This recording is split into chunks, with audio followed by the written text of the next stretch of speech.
Hello all. In today's video, let us study about one of the most important processes of cycling of nutrients that happens in the environment, that is nitrate reduction. Now, before we get into the exact details of this process, let us quickly review the different terminologies. So, reduction is the gain of electrons, and if these electrons are donated by an inorganic compound, we call that organism as a lithotroph, whereas if the electrons are donated by an organic compound, then we call that organism as an organotroph. Similarly, if the electrons are accepted by oxygen, or if oxygen acts as the terminal electron acceptor, then that is aerobic respiration. If the terminal electron acceptor is an inorganic compound other than oxygen, then we call it as anaerobic respiration. So today we'll be studying about nitrate reduction. That is, nitrate is going to accept electrons, or in some processes it is going to act as the terminal electron acceptor. In the process it is getting reduced, and this is an example of anaerobic respiration. So the oxidation states of nitrogen that are found in the environment are many, like sulfur. So it has different forms, it takes up different forms based on the oxidation state. The most abundant form is dinitrogen, which is found in the atmosphere, but this is also the most unusable form because no organism or very few organisms can utilize it from the atmosphere. The most usable form and the most oxidized form is nitrate, which is found mainly in the soil. So, or even, it can be even found in the sediments of sea or in the lake sediments. So, nitrate is the most oxidized form, having an oxidation number of +5. Then we have nitrogen dioxide, that is NO2. This is having an oxidation number of +4. Nitrite or nitrite ion, that is NO2 minus, is having an oxidation number of +3. So nitrate and nitrite are the ionic forms. All the other forms are molecular forms. Then we have nitric oxide, that is NO, which has an oxidation number of +2. Nitrous oxide, which is N2O, having an oxidation number of +1. Dinitrogen, that is N2, represented as N2, or it is just nitrogen, which is having an oxidation number of 0. Then we have ammonia or even ammonium ion, that is NH4 plus, it can be written as, or it can be shown as ammonia, which is NH3, which is having an oxidation number of -3. And organic nitrogen, which is nitrogen that has been incorporated into amino acids or other proteinaceous compounds. So there the oxidation number is -3 as well. These are the different oxidation states of nitrogen. Now amongst these, the most oxidized form, like I told you, is nitrate. So this is the form that undergoes reduction very easily in the environment. Now when we talk about nitrate reduction, it can be classified into two types, just like how we had in sulfur reduction or sulfate reduction. Similarly, even in nitrate reduction, we can have dissimilatory nitrate reduction and assimilatory nitrate reduction, and the meanings are similar to what we have done before. So dissimilatory nitrate reduction is also called as nitrate respiration. Dissimilatory is also called as nitrate respiration because here the organism uses nitrate only or solely as a terminal electron acceptor, which means nitrate will accept or gain the electrons. In the process it will get reduced, and when we have an electron donor that is donating the electrons, the electrons flow through a series of electron carriers and is finally accepted by nitrate. In this process, during the electron flow, there is ATP synthesis or there is energy synthesis. So this process is being used by the organism as a sole production of energy. Whereas assimilatory nitrate reduction is wherein the organism utilizes the nitrogen in the environment in the form of nitrate and assimilates it or incorporates it into its own cell in the form of amino group, which is found in the amino acids, or amino group that is found in the proteins. So in case of assimilatory nitrate reduction, the organism utilizes the nitrate found in the environment and fixes it or incorporates it into itself, into the cell, in the form of amino groups of proteins. Now, dissimilatory nitrate reduction is of two types. So, the first one is dissimilatory nitrate reduction to ammonium, which is abbreviated as DNRA. DNR stands for dissimilatory nitrate reduction and A is for ammonium. So, here nitrate is being finally converted into ammonium, that is NH4 plus. The other type of dissimilatory nitrate reduction is denitrification, wherein the organism converts nitrate. So both the cases we have nitrate being used as the terminal electron acceptor. The only thing is the end product is different. So in case of denitrification, the end product is dinitrogen, which is a gaseous form, or which is the form that is found in the atmosphere, whereas ammonium is a soluble form that can be found in the soil or in the marine sediments. So dissimilatory nitrate reduction is of two types, DNRA and denitrification, whereas assimilatory nitrate reduction is wherein the nitrate is being assimilated by the organisms to form a part of the cell, and that part of the cell is amino group that is seen in the proteins. So let us start with dissimilatory nitrate reduction. Now, like I told you, this is also called as nitrate respiration, and here the electron donor is an organic compound. So the electron donor is always an organic compound, and the electron acceptor, like we know, is nitrate. So as the electrons flow from the organic compound to the nitrate, we have generation of ATP. Now the first one under that is dissimilatory nitrate reduction to ammonium. Now generally, if you see in the environment, or even when you study the nitrogen cycle, you may not study about this process because quantitatively it is not very significant. Not a large percentage of organisms show it. It doesn't happen that way in comparison to denitrification, wherein many organisms are involved in denitrification and it is a big chunk of the nitrogen cycle. DNRA, or dissimilatory nitrate reduction to ammonium, is a very, very small process quantitatively. That means not a large percentage of organisms carry it out. But it is very important ecologically because in this process, the nitrate, which is a usable form, is converted into ammonium, which is also a usable form. So plants or microorganisms can readily utilize nitrate as well as ammonium from the soil, or they can readily utilize these components from their environment. Due to this is a very important process, whereas when we see in denitrification, we will be seeing that the nitrate is being reduced to a form which is unusable. Most of the organisms cannot use it.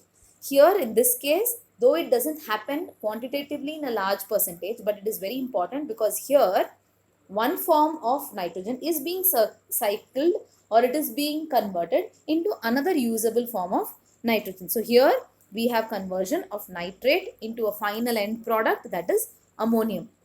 And this is seen mostly in anaerobic environments like sewage sludge or anoxic sediments, or it is even seen in bovine rumen. So these are environments which are strictly anaerobic or are preferably anaerobic. More of anaerobic organisms grow over there, though we have aerobes as well, or facultative anaerobes. The organisms which carry out this process are anaerobic in nature. And the examples include Bigiatoa, Thioploca, Shevanella, these are bacteria, or Aspergillus terreus. Though it is a fungus and though it is an aerobic fungus, it is known to survive in anaerobic environments using this process. So whenever it is not having oxygen as the terminal electron acceptor, it immediately switches to using nitrate as the terminal electron acceptor and can survive in that environment. Same goes for diatoms. So even though diatoms are aerobic, marine or freshwater organisms, these algae are able to survive for short periods of time in the dark anoxic sediments of the ocean. And in those dark anoxic sediments, they can't show photosynthesis, they cannot show aerobic respiration, but they are able to survive because they show this dissimilatory nitrate reduction to ammonium. So not all diatoms show it, only a few, but it is seen that this is a process that is shown by organisms that are living in the anoxic regions or anoxic sediments like sewage sludge, or in the anoxic sediments of water bodies, or in the rumen of bovine animals. Now coming to the process. So in this process, nitrate, that is represented by NO3 minus, is converted into nitrite, that is NO2 minus. And the nitrite is finally converted into ammonia, or we can write it as ammonium, that is represented as NH4 plus. Now the nitrate is acted upon by the enzyme nitrate reductase. See, the enzymes are common in all the processes. As we go on to the next processes as well, you'll see that the enzymes are common. The difference is where they are found or which coenzyme or cofactor they are associated with. So in this case, nitrate is converted into nitrite by the enzyme nitrate reductase, and this is a periplasmic component, or this is a periplasmic enzyme. Nitrite is further reduced to ammonium by the enzyme nitrite reductase. Now in this case, the nitrite reductase is a cytochrome C nitrite reductase. You will see the difference when we do assimilatory nitrate reduction. So here the nitrite reductase is cytochrome C nitrite reductase, and it is converting the nitrite into ammonium. This ammonium is then present in that environment, which can be utilized by these organisms, and this nitrite reductase is present at the periplasmic membrane surface. So nitrate reductase is found in the periplasmic space, whereas the nitrite reductase is found in the surface of the periplasmic membrane. So this is the process of dissimilatory nitrate reduction to ammonium, which is a process wherein nitrate acts as the terminal electron acceptor, accepts the electrons and gets converted into nitrite, which further gets converted into ammonium. It stops with ammonium. Now the second process that we have is denitrification. Now, denitrification is a very, very important process. You will be also studying about it when we do nitrogen cycle. So denitrification is a process wherein the nitrate is acting as a terminal electron acceptor. It accepts the electrons and gets reduced to nitric oxide, nitrous oxide and nitrogen. All three of these are gaseous in nature. So all three of these are not available to the organisms. Whereas in the previous process we saw, it forms nitrite, it forms ammonium, all of which are available to the organisms. Now, generally speaking, nitrate is a less efficient electron acceptor in comparison to oxygen. So most of the denitrifying bacteria or denitrifiers show denitrification only when oxygen is unavailable. That means they are facultative anaerobes. They can survive in the soil. They can use oxygen and show aerobic respiration. When oxygen gets over, they can immediately switch to nitrate respiration or denitrification, wherein they use nitrate as the terminal electron acceptor instead of oxygen. So this is a process which does not need completely anoxic ecosystem. It can be seen in soil or in groundwater, in wetlands, in oil reservoirs, or even in anoxic environments like marine sediments. There are a range of organisms which show denitrification, and these organisms belong to all the phylogenetic groups. So we have facultative anaerobes like Paracoccus denitrificans, Pseudomonas species. We have Alkaligenes faecalis, the one that is shown in the picture here, the first picture. Then we have Agrobacterium, Flavobacterium. There is Thiobacillus denitrificans, another very important organism which is shown in the picture here. This is Paracoccus denitrificans. This is Bradyrhizobium japonicum. Bradyrhizobium is a nitrogen fixer. It fixes nitrogen. It is also having the ability or the enzymes to reduce nitrate to form nitrogen. So it does both the processes. So these are some of the organisms which are found commonly to convert nitrate into nitrogen. These are called as denitrifying bacteria or denitrifiers. We also have halophiles like Halobacterium, or we have purple photosynthetic bacteria like Rhodospirillum. These are also organisms which can convert nitrate into dinitrogen. So like I told you, there's a range of organisms which can carry this out. Many of them are aerobic. They in fact show it in the aerobic environment when oxygen gets over, or when there is fluctuation in the oxygen levels. That is when they show this process. It is not an obligate anaerobic process. And these denitrifiers are known to convert the nitrate into final end product being dinitrogen or nitrogen gas. Now let us see the process. So if we talk about the general equation of the process, we have nitrate being accepting the electrons, and it also adds in few protons to form dinitrogen and water. This is the simplest form of the equation. But when we split the process, when we actually break down the process, there are several steps to it. In fact, there are 4 steps to it. So though the equation written on top is the equation that is there for this entire process, when we see the steps, or when we see stepwise, there are many enzymes involved and there are many intermediates involved. So the first step is where nitrate is being converted into nitrite. Now, if you remember the names of the substrates and the products, the enzyme names are very, very easy. You just have to add reductase over there.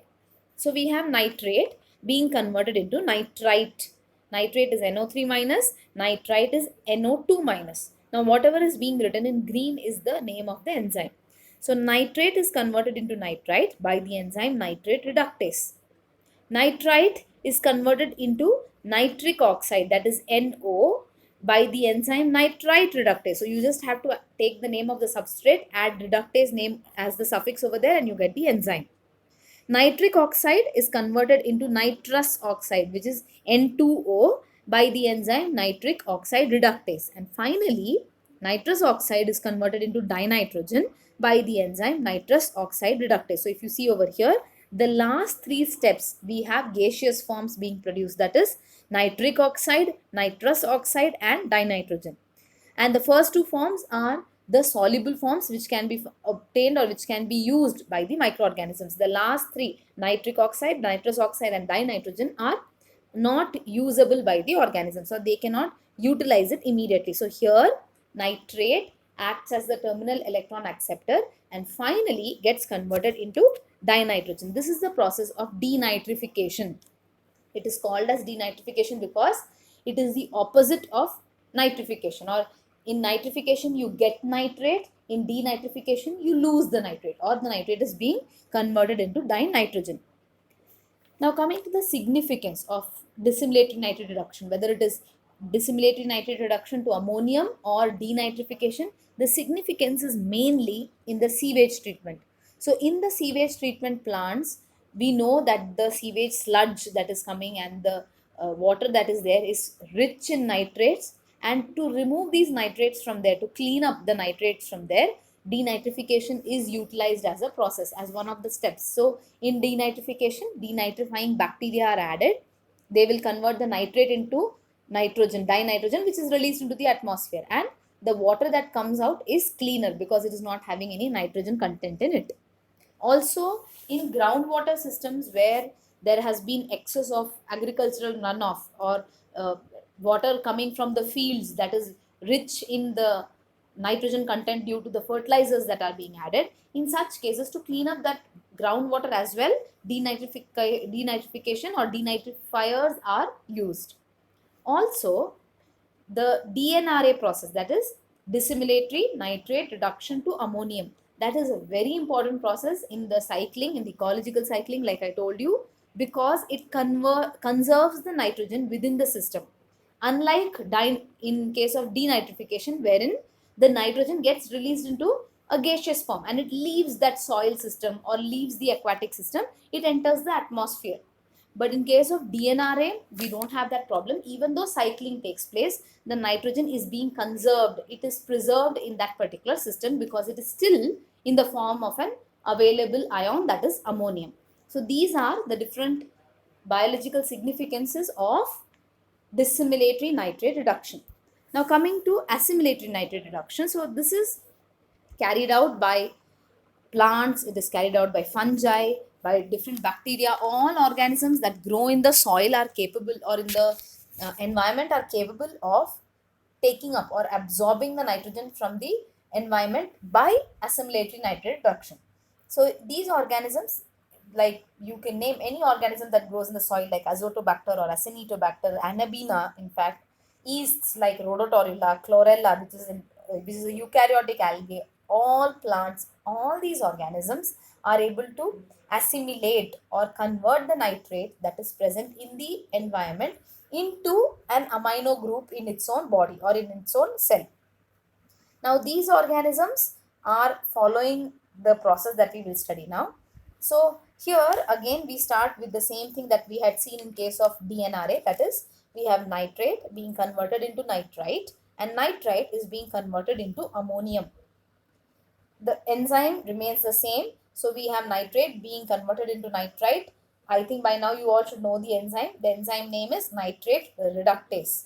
And the nitrite is converted into ammonium by the enzyme nitrite reductase. Now the difference here is, in case of DNRA or dissimilatory nitrate reduction to ammonium, The nitrite reductase was cytochrome C nitrate reductase, whereas here it is a ferredoxin dependent nitrite reductase. So here the nitrite reductase enzyme is ferredoxin dependent, whereas there it was cytochrome C dependent. So it forms ammonium, and this ammonium is incorporated. Now there, in case of DNRA, it stopped with ammonium, whereas here the ammonium is incorporated or converted into an amino acid by the GS-GOGAT pathway. Now this pathway is glutamine synthetase, glutamate synthase pathway. It is through this pathway that all the organisms assimilate the ammonium that has been formed. So they convert nitrate into nitrite, nitrite into ammonium, and then convert the ammonium into an amino acid through this GS-GOGAT pathway. This is how organisms are assimilating nitrate. This is assimilatory nitrate reduction. This does not require anoxic conditions. Any organism can carry it out. Whereas dissimilatory nitrate reduction, especially to ammonium, that requires anoxic conditions. And the second type, that is denitrification, doesn't require obligate anoxic conditions, but yes, it happens in the absence of oxygen. So the organisms that are involved in that are facultative anaerobes. So this was about nitrate reduction. Now in nitrate reduction, when you write your answer in the exam, you need to first write what are the different oxidation states or forms of nitrogen that are seen in the environment. Then you need to write about the two types, dissimilatory and assimilatory. Under dissimilatory, you need to explain about dissimilatory nitrate reduction to ammonium, that is DNRA. What is the process? What are the enzymes involved? What are the organisms involved? Then you need to go on to denitrification. Same way, what is the process? That is the equation. You need to write the organisms involved and the enzymes that are involved. Finally, coming to assimilatory nitrate reduction, wherein you will write in the same way the process, the organisms involved, and the enzymes involved. And finally, you need to write about the significance of this pathway or the significance of this process in the environment or in the ecological cycling. So in the next class, we will move on to the next unit, that is bioremediation. Thank you.